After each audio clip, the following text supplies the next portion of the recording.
Hello everyone, welcome to my channel, Micah Let's Play, and guess who I am? I'm Micah, the storyteller, because who else would I be? Well guys, as you can clearly see, we're playing more Beacon Pines. Yeah, and that last episode, Fire and Ice, was a doozy, when Luca's grandma was throwing fire into holes and shit and freezing the town. So now we know what happened in that episode and that turning point. So it looks like we can go back to other story points. See, we've already exhausted every option here. We exhausted every option here. That's what the checks stand for. Options here, here, here, well, see, tickle, and then here. So either we could use a story point here, but I've noticed something interesting. When we were talking to Mr. Kerr and the clipboards, Luca tried to fight and things didn't work out. So now let's go back to that area because we haven't exhausted everything here and here. So let's just see what happens in this turning point. So yeah. Okay. So let's see what happens. They had only one option they had left.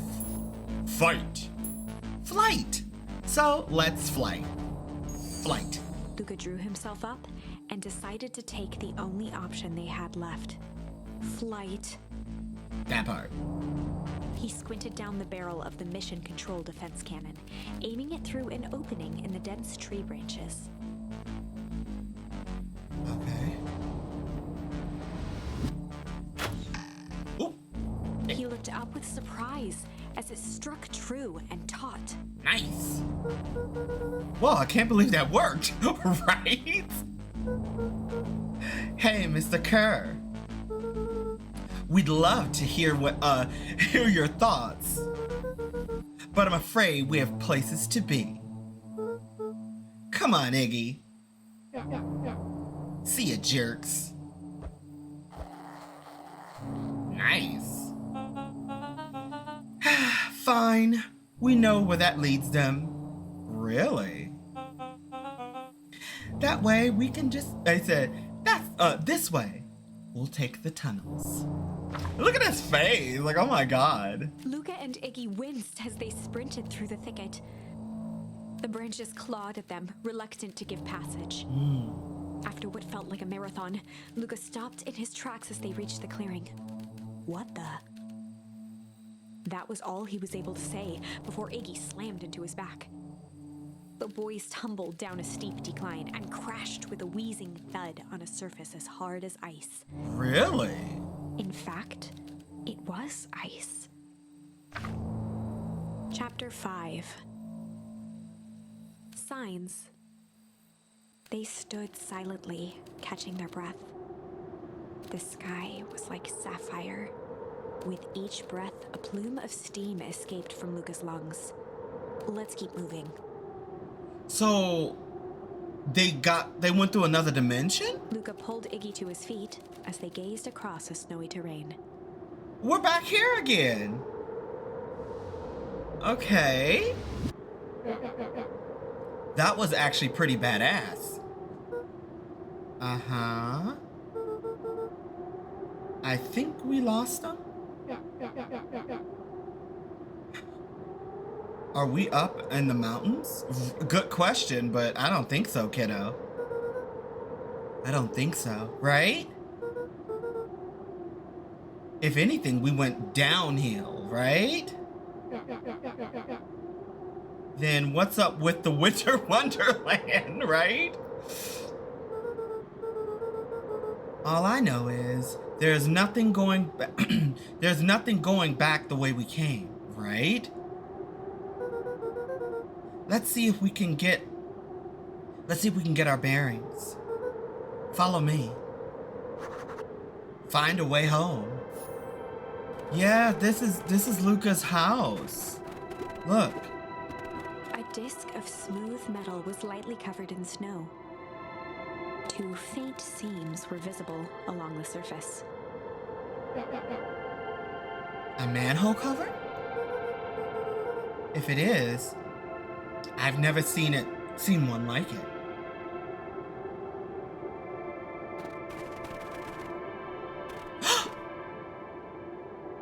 What's the readout?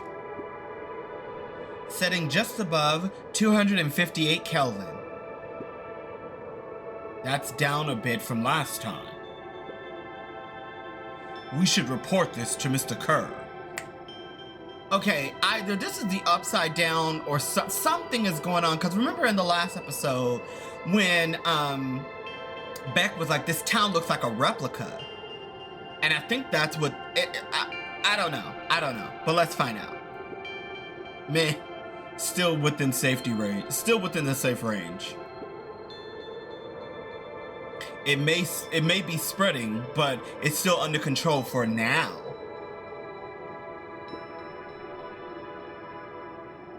Even a small nudge in this equilibrium could cause a cascade. Oh my gosh. Dude, relax. Just a few more sites to hit before we can punch out. For him, it's just a job. The other guy is like, bro, this shit can spread and get worse. You know? Oh my glob. Let's get this over with. Now you see why. So now we know why Perennial Harvest is so focused. So Perennial Harvest, the toxic waste dump, somehow is tied in with all of this, and it's tied in with these guys in the hazmat suit, and somehow Mr. Nuncreed is somehow tied in with it. Somehow he got tied in with Mr. Kerr. So Kerr, the clipboards, all of it, like it's all like they're all bad guys. Okay. Oh look. What's all this? Hard to see with all the snow. Hard to say with all this snow. I think it's a town sign. I should be talking with like a lisp because his face is all messed up, you know? I can almost make out letters under there. Okay, what town could this what town could this even be, right? There couldn't be another town this deep in the Whipwood, right? I'm looking at the evidence at the contrary, right? To be the contrary, yes. Let's figure out what we're dealing with here. Step one, Snow's gotta go. I love this dude, even though he's an ass. I'll see what I can do. Okay. Maybe there's... Oh, here we go. Yeah! Knew The it. boys stared in disbelief at the sign that now clearly read, "Welcome to Beacon Pines." That part. This doesn't make any sense. We're in Beacon Pines? How's that possible, right? We ran away from town. How could we be back there? Right? Right? Somehow, someway, when they go through the forest or those pipes, they go into a trance dimension and find themselves back in Beacon Pine. I'm so sorry, I got hair in my eyeball. Super annoying.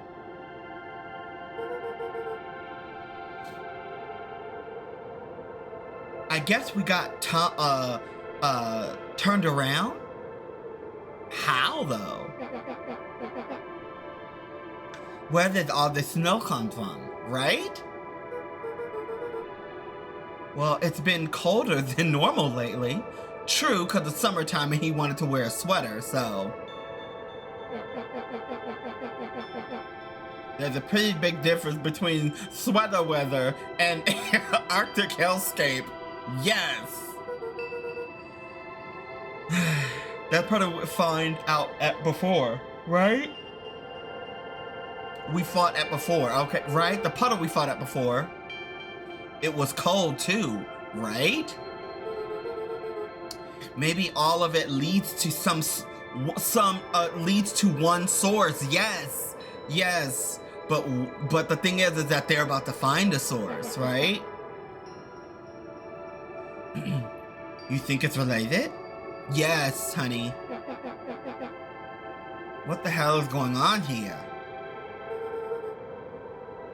We're gonna get you some answers. Let's keep moving.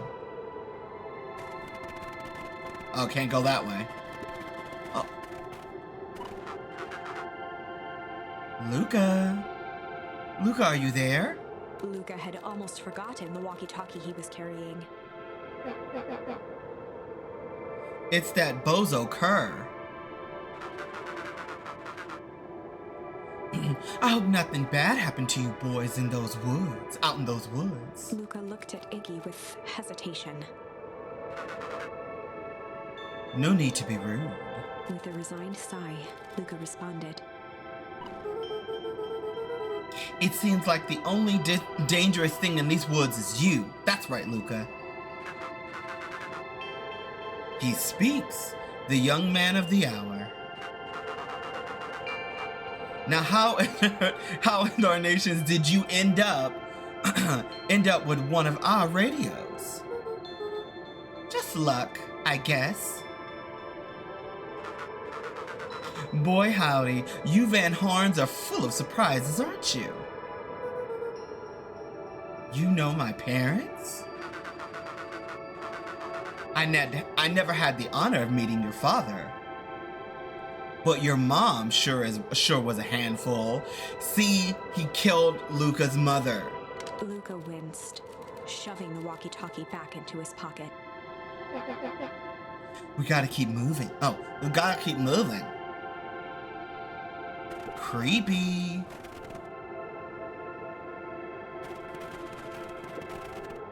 Oh, we can investigate stuff.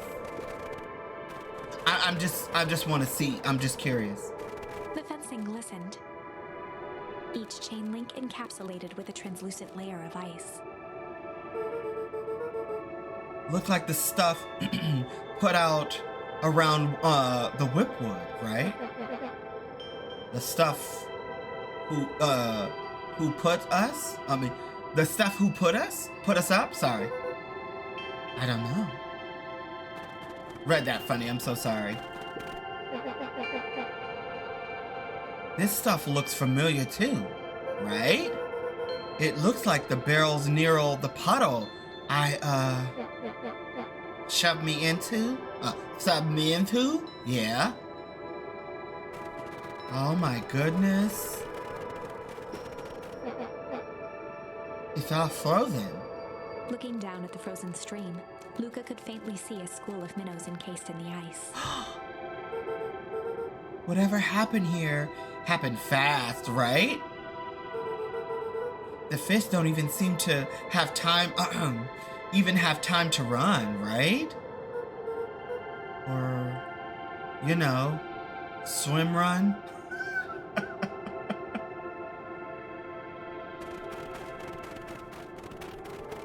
The crunching of footsteps trailing Luca went hush. He looked back to see Iggy's face twisted with confusion. Oh wow. Everyone's gone. What? There's nothing here but snow, but more snow. There's more being explained for all of. There's more to explain for all of this. Yes, there must be more. Sorry. We have to keep moving. We have to keep looking. You can look all you want. I quit.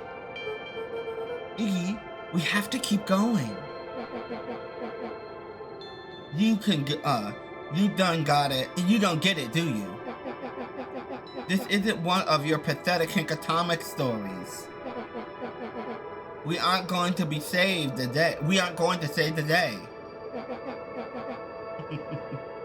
Okay, we aren't gonna save. We can't even save ourselves. This is so true. I'm so sorry if this lisp is irritating people. My faith is mangled. The town is destroyed.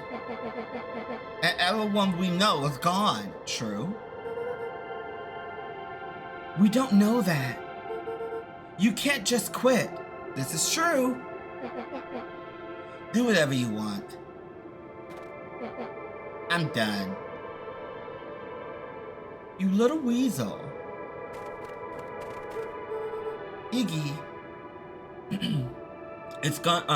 We're gonna be okay. It's gonna be okay. Luca peered upward at the darkening sky.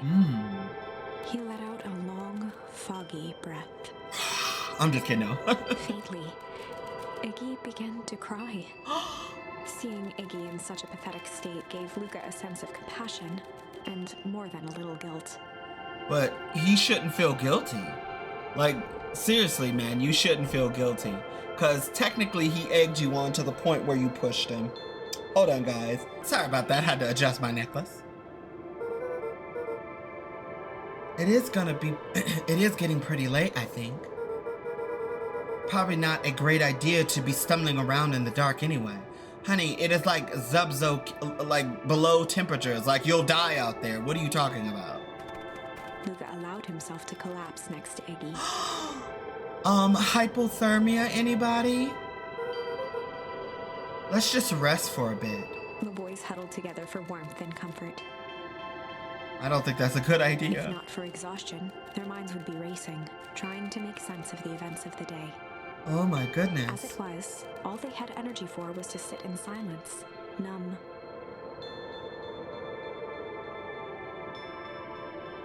Well, I think that's a good idea. The way the snow covers everything, the way the snow covers everything over, it's kind of calming. Yeah. I haven't had the time to say this, but thanks. Huh? For getting us away from those creeps. I sort of froze up back there. Iggy, I should be the one to apologize. Yes and no. This all happened because I lost my temper. Nah, that's bull hockey? Bull hockey? Okay. First of all, you didn't know what that gunk would do, would you? Did you, yeah, didn't, right? Of course not. And second, stop with this baloney about losing your temper. But if I didn't lose my temper... Iggy motioned sarcastically to his half-deformed face. Obviously. But it's really what should have been done, right? Actually, should have been done. Because he egged you on, that's the problem. Huh? I was being a horse's ass. Exactly, Luca! You were supposed to be a horse's ass in response. That's how it works. Iggy, I'm having a hard time following. Again, because Luca's not the type of person that pokes fights, he wasn't thinking about that. He just got mad because this boy was hitting below the belt. And when you hit someone below the belt too many times, remember, there's a way to handle things and there's a way to handle things. And you have children are impulsive just like adults are impulsive, and you keep pushing the wrong button long enough, of course someone's gonna respond negatively to your negative response. That's what happened, but Luca's not seeing it that way, which shows kind of like how he truly is really an innocent. I like this. You wanted me to fight you? Exactly. Of course. Exactly. Because that's how bullies are. They keep prodding and poking at you because they're trying to elicit a response. And the more you don't fight back, they kind of feel like they have a sense of power and they keep trying to poke at you. Trust me, I know all about bullies. But see, the thing is, I'm like Luca. You poke me, I'll poke right back. These, you goody types take forever to understand this very basic point, right? why would you go around saying cruel things trying to get into fights? Exactly. Because you know what? Sometimes bullies are just looking for something because they don't like they're missing something, you know, like they feel empty or they feel left out or they're actually jealous of you. Or if they're not jealous of you, they look at you as beneath them. There's a bunch of dumb reasons to why cruel people do what they do. Iggy shrugged. It's something to do. That part. What did I just say? Okay, let's continue. You're an asshole because you're bored, right? Sometimes I just feel empty.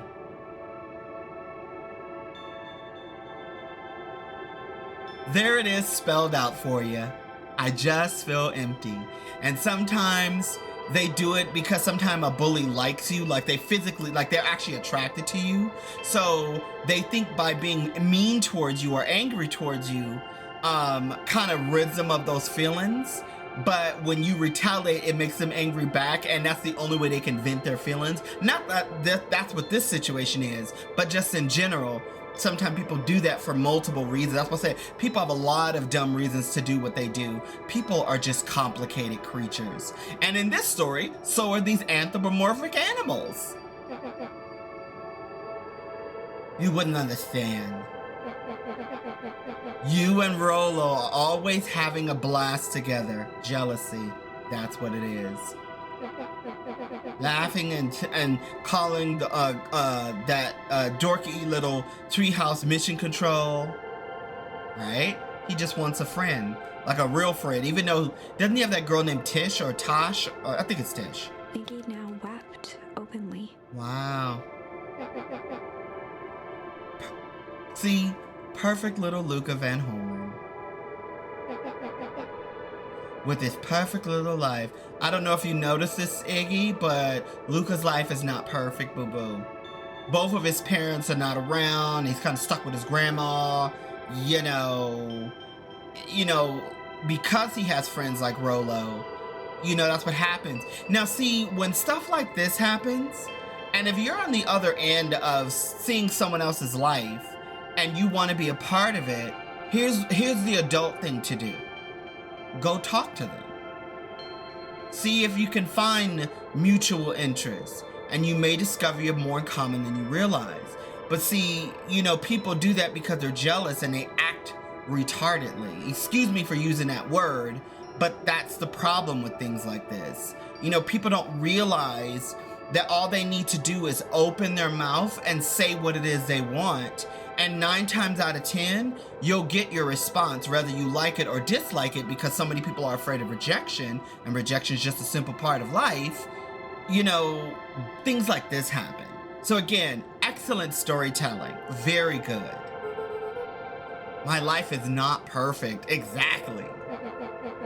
Everybody in town likes you. And see, that's what happens. And that's not Luca's fault. He's just a charismatic person that people gravitate towards. And some people, because they're jealous and they dislike, and their jealousy turns into hate unnecessarily, when all he had to do was like, hey, I see you and Rolo together all the time. Hey, can I tag along? Start getting to know these people. So if you're in a situation like this, try to get to know the person that you might be kind of interested in. Rather if it's for friendship or otherwise, try to get to know them. And if it turns out they reject you, then you have your answer. Move on with your life. But again, that's in a perfect world. I'm loving this. Not everybody. Hell, the new girl hasn't even unpacked yet, and even she already likes you. It just kind of happened. He just kind of got drugged into a situation, and because of Luca's personality, it turned into something more. Oh my goodness. You have Tish, right? He wiped his nose with a sleeve. I love Tish. Tish is great.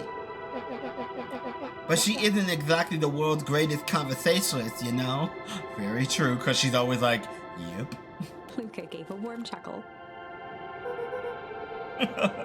I get that impression. Iggy cleared his throat as he wiped his eyes. Must be raining out there, right? Definitely. Iggy arched into a wide yawn. We should probably get some sleep, not in the cold, boys. Oh, this can only end in tears. They're gonna die of hypothermia. Yeah. Let's lay down for now. Tomorrow, we'll get to the bottom of all of this. This is not good. Luca's eyelids began to slowly drift shut. Oh, Lord. Luca? Yeah? I always did want to see the inside of your dorky little treehouse. What did you think? Not bad. I'll give you a full tour when we get back. Yeah, you know what? That's all Luca could whisper before succumbing to sleep. Iggy snuggled in some more. When it comes down to the worst days of my entire life, this one wasn't so half bad.